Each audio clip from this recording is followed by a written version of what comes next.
रख हौसला कि वो मंजर भी आएगा, रख हौसला कि वो मंजर भी आएगा, प्यासे के पास चलकर समंदर भी आएगा, प्यासे के पास चलकर समंदर भी आएगा। यूं थक कर न बैठ ए मंजिल के मुसाफिर, यूं थक कर न बैठ ए मंजिल के मुसाफिर, मंजिल भी मिलेगी और मंजिल पाने का मज़ा भी आएगा, मंजिल पाने का मज़ा भी आएगा। दोस्तों, आप किसी ऐसी जॉब या नौकरी में हो और आपको पता चलता है कि वो नौकरी अब नहीं रहने वाली है, तो आपको चिंता करके परेशान होने के बजाय अपनी क्षमता, योग्यता और दक्षता की पहचान करके आगे बढ़ने की तैयारी करनी चाहिए। कोविड के समय जिस तरह हज़ारों लोग बेरोजगार हुए, हमें बहुत कुछ सीखने को मिला। जो संभल कर चले वो आज पहले से बेहतर स्थिति में हैं, और जो उस वक्त चिंता में थे आज भी परेशान हैं। कहते हैं कि जो बिखर गया वो कंकर हो गया और जो निखर गया वो शंकर हो गया। लाखों ऐसे लोग हैं जिनको ये पता नहीं कि वे आज जिस जॉब में हैं कल वो रहेगी या नहीं। अगर आपको पहले से पता है कि इतने समय बाद मेरी वर्तमान जॉब या नौकरी नहीं रहेगी, तो आप ज़्यादा भाग्यशाली हैं। आप उस समय अपनी रुचि का काम देख सकते हैं, ढूंढ सकते हैं, कुछ नया सीख सकते हैं, और अगर अचानक भी आपकी जॉब चली जाती है तो भी आपको चिंता करने की ज़रूरत नहीं है, परेशान होने की ज़रूरत नहीं है, आपको घबराना नहीं है। कभी कभी हम जिन लोगों के लिए काम करते हैं, जिन लोगों के साथ काम करते हैं, उनसे हमारे भावनात्मक रिश्ते बन जाते हैं, और जब हम उनसे अलग होते हैं तो हमें तकलीफ़ होती है, परेशानी होती है। पर आप इसे इस तरह भी सोच सकते हो कि क्या पता ऊपर वाले ने हमारे लिए और भी कुछ बेहतर सोच रखा हो। सोच को बदलो, सितारे बदल जाएंगे, सोच को बदलो, सितारे बदल जाएंगे, नज़र को बदलो, नज़ारे बदल जाएंगे। कश्ती को बदलने की ज़रूरत नहीं है दोस्तों, कश्ती का रुख बदल दो, किनारे बदल जाएंगे। कश्ती का रुख बदल दो, किनारे बदल जाएंगे। दोस्तों, आपने एक कहानी सुनी होगी कि एक राजा और उनका मंत्री शिकार करने के लिए जंगल में गए। जंगल में शिकार करते समय राजा की एक अंगुली कट जाती है। राजा दर्द से परेशान हो जाता है। मंत्री कहता है कि महाराज, जो भी होता है अच्छे के लिए होता है, आप परेशान ना होइए। ये सुनकर राजा को बहुत गुस्सा आता है, क्योंकि एक तो शिकार हाथ से चला जाता है और दूसरा अंगुली कट जाती है। उसने अपने सिपाहियों को बुलाया और मंत्री को कारागृह में भेज दिया। राजा शिकार करने के लिए आगे बढ़ा तो जंगल के कबीले वाले राजा को पकड़ लेते हैं।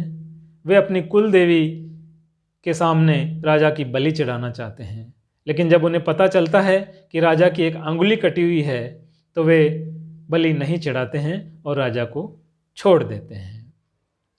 तो दोस्तों, राजा बहुत खुश हुआ, तुरंत महल में गया और मंत्री को कारागृह से निकलवाया और कहा, मंत्री महोदय, आप सही कह रहे थे, जो होता है अच्छे के लिए होता है। मेरी अंगुली कटने की वजह से ही आज मेरी जान बच पाई है, वरना मुझे नरबलि का शिकार होना पड़ता। लेकिन मेरे गुस्से की वजह से आपको जो परेशानी हुई है उसका मुझे बहुत खेद है।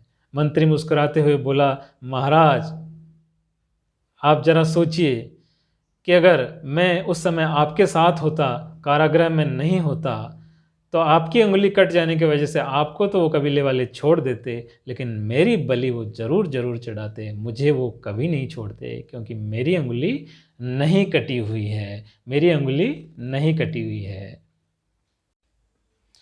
दोस्तों, एक और ऐसी ही कहानी मैंने हाल ही मोटिवेशनल स्पीकर सोनू शर्मा जी के यूट्यूब चैनल पर भी सुनी कि इंग्लैंड के क्लार्क नाम के एक किसान ने अपने पूरे जीवन की कमाई और बचत खर्च करके परिवार सहित ऐतिहासिक जहाज टाइटैनिक की यात्रा का प्लान बनाया, परंतु परिवार के एक बच्चे को कुत्ता काट जाने की वजह से परिवार यात्रा पर नहीं जा सका। उन्हें अपने जीवन भर की पूंजी गंवाने का कितना दुख हुआ होगा, आप सोच सकते हो। पर 5 दिन बाद उन्हें पता चला कि आइसबर्ग से टकराकर जहाज डूब गया।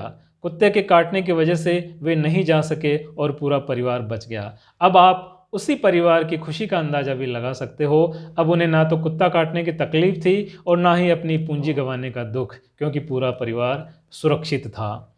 दोनों कहानियों का सार एक ही है दोस्तों, कि जो भी हो रहा है उसमें हम अच्छा देखने का प्रयास करें। चिंता छोड़कर धैर्य के साथ उन पलों का इंतजार करना है जो आज से अधिक बेहतर होंगे।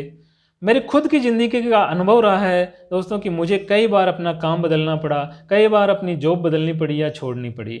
उस समय बहुत परेशानी हुई, बहुत तकलीफ़ हुई, पर यकीन मानिए मुझे हर बार पहले से बेहतर काम मिला और बेहतर लोग भी।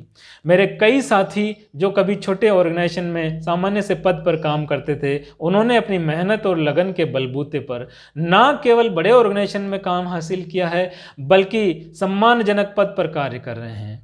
कुछ ऐसे उदाहरण भी हैं जो अपने कंफर्ट जोन से बाहर नहीं निकल पाए और आज उसी पद पर और उसी सैलरी पर काम कर रहे हैं जहां सालों पहले थे। ना संघर्ष है, ना तकलीफ है, ना संघर्ष है, ना तकलीफ है, तो क्या मज़ा है जीने में, तो क्या मज़ा है जीने में। बड़े बड़े तूफान थम जाते हैं जब आग लगी हो सीने में, जब आग लगी हो सीने में। तो दोस्तों, सीखने की इस आग को बुझने मत दो, सीखते रहो और आगे बढ़ते रहो। नौकरी, पद और पैसा तो चलकर खुद आपके पास आएगा। जैसा कि मैंने अपने चैनल के बैनर में लिखा है कि अपने वास्तविक अनुभवों व सीख के साथ मेरा प्रयास रहेगा कि मैं आपके लिए और अधिक उपयोगी वीडियो बना पाऊँ, ताकि आप और मैं साथ मिलकर आगे बढ़ सकें। इसके लिए प्लीज़ आप इस चैनल को सब्सक्राइब करें, लाइक करें और शेयर करें। जीतूंगा मैं खुद से बस इतना वादा करो। जितना कर सकते हो कोशिश उससे भी ज़्यादा करो, जितना कर सकते हो कोशिश उससे भी ज़्यादा करो। तकदीर रूठे पर हिम्मत न टूटे, तकदीर रूठे पर हिम्मत न टूटे। मजबूत बस इतना इरादा करो, मजबूत बस इतना इरादा करो। धन्यवाद दोस्तों, फिर मिलेंगे एक नए वीडियो के साथ। आपका अपना साथी नानूलाल प्रजापति। थैंक्स।